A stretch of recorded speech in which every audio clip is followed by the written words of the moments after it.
If your accountant has ever told you to cut back on professional development or slash your teacher appreciation budget or your staff development budget just so you could stay afloat, or has told you, hey, you probably can't go invest in that program, please listen. The problem is not that you're spending too much money on your people or yourself or your investment or your support system. It's that your school has invisible money leaks that are draining your profit, leaks that no spreadsheet will ever catch or accountant. So I created the 6 money leaks of schools that show you the 6 core areas that schools lose money every single month without realizing it. If you close even one of them, your profits will start to soar without sacrificing your team. Go get it now and stop blaming the things that are actually building your school.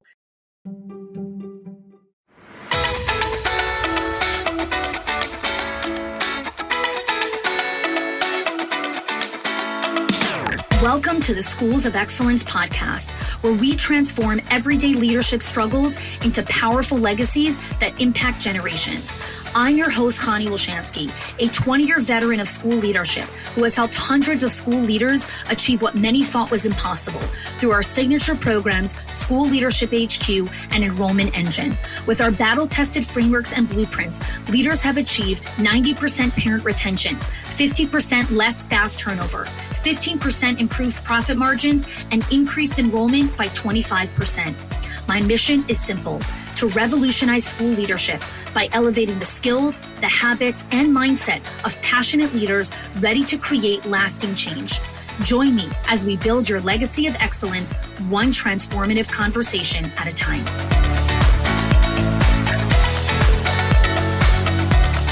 Welcome back to the Schools of Excellence podcast.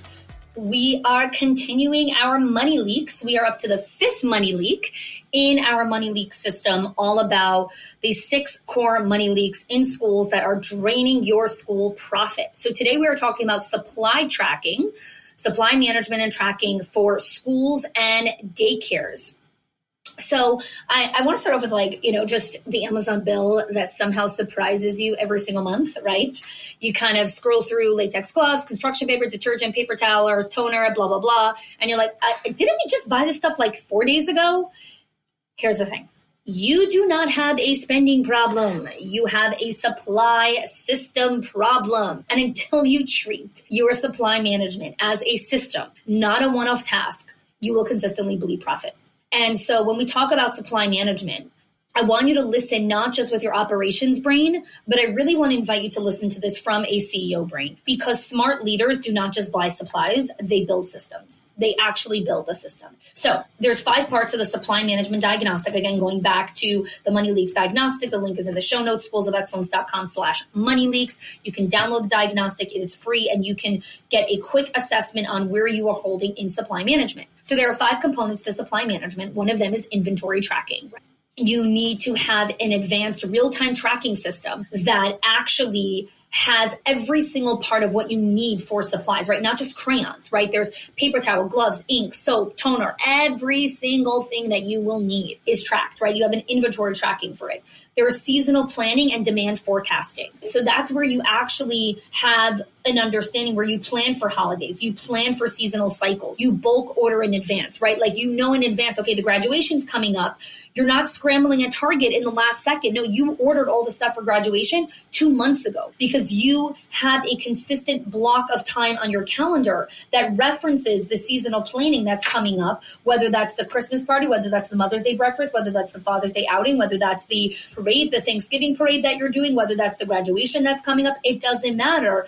It is in your calendar. And part of planning for the event is looking at the budget of last year, looking at the budget for this year, creating it, ordering, looking for the best possible payments. The 3rd section is equipment life cycle.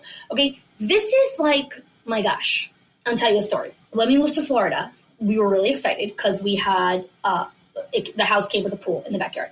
And the house was super cool. It's a saltwater pool. And a saltwater pool basically is that the pool has you add salt. It's not really special because you can buy it in Walmart, but it's salt. And the salt acts as a natural chlorine. So you don't need to put chlorine into the water. Now, A saltwater pool needs a whole system. I think it was like every other week or so, you need to put the salt, you still need to clean the filter. Like, it's a process. We were new at this. We had no idea. And we did not take care of the pool. We didn't maintain it. And the pool basically became green, literally like the sawgrass and the Everglades swamps. Like, you could just like pop an alligator into our pool and it would feel right at home. That's how disgusting the pool was. And we had to hire a special pool specialist who came to the pool, who audited it. We had to empty all the water out of the pool. We had to reline the pool, and then we had to refill the pool again. That costed us over $4,000, literally right after we just moved to a house, which is a fortune in moving and closing costs and everything that comes with moving. And this was another $4,000 expense because we neglected the basic maintenance. We never did that again. And so what happened with our house is basically every system in maintaining our house, whether that was our HVAC, our pool, our lawn, literally every system had to break until we realized, holy moly, maintenance is an actual thing, okay? You actually have to maintain these things, right? We're not renting anymore. We own this house, okay? So you have to schedule proactive upkeep and replacements of your equipment, right? You don't just do basic maintenance reactively. Like, you have to schedule proactive upkeep of the playground, of the HVAC, of the AC filters, of all the stuff that you have inside of your school. All the stuff. So equipment lifecycle management is something that leaks profit like you cannot even imagine. Fourth is vendor and purchasing strategy, okay? You don't have random vendors, okay? Like, you need vendors where you have relationships, you buy smartly, not desperately, you get to price shop. Like, this is understanding supply management, right? Like, again, it's not a task where it's like, oh, we need crayons today. Okay, but you also need crayons tomorrow and next month and next year. And guess what? For the next 5 years, right? Like, you need diapers, you need paper towel, you need latex glove, you need, that paper that you put on the changing table so the kids, for the rooms where there's a diaper changing table. Like, you need all of these things all the time. So it's vendor and purchasing strategy, right? Like, you need an actual system for vending and purchasing, okay? And lastly, storage organization, right? You need a system where everything has a place, gets audited, and it's easy to access. So we had a client, and we're going to be sharing her case study, where she worked on the supply management in the money leaks, this specific one, and she cut her supply costs by 50%. I'm going to say it again really slow. We had a client who worked through the money leak diagnostic and identified that supply management was the biggest leak. And she created a supply management system along with her teachers, because we don't believe that in schools of excellence, we do not believe that one thing is one person's job. That is absolute garbage. That's from the 1950s. No, thank you. Supplies and money and financials is everyone's job. And the teachers were part of this because the teachers are the ones who actually use the supplies. And she brought her teachers in on the system, and she cut her supply budget by 50%, 50%. That is a lot of money. That is a huge leak that she closed. So if supply management is a task, it will fail. It will fail because one-time ordering is not a system. A sticky note on your fridge ain't a system. A Google Sheet, not a system. A Google Sheet is not a system. It could be a system if someone updates it, someone owns it, someone uses it consistently, right? Where it's a conversation, it's a protocol, it has a rhythm, there's a follow-up. Absolutely, a Google Sheet could be a system. But a Google Sheet is not a system if you just put the stuff in the Google Sheet. Then it's just a Google Sheet. So if you're working on the financial gear right now, okay, this is a moment to pay close attention, because the money leaks are a huge place where you need to understand where money is hemorrhaging, okay? So one, create your baseline. You cannot fix what you cannot measure. So you need a baseline. How many gloves does your infant room go through in a week at full capacity? How much toilet paper do you need when your school is at 90% capacity? How many gallons of bleach, paper towel rolls, reams of printer paper? How much do you need? If you don't know that, that's okay. Most schools don't. Okay. But when you know better, we do better. I have this other example. Before Passover, I started tracking every single year how many onions, how many potatoes, how much toilet paper we need for 8 days with X amount of people in our house. So if we have 12 people, 14 people, 16 people, whatever it is, right? And I have those baselines in our Keep, in our Google Keep, inside of both of our phones. Mayor and I share it. It's shared with our email.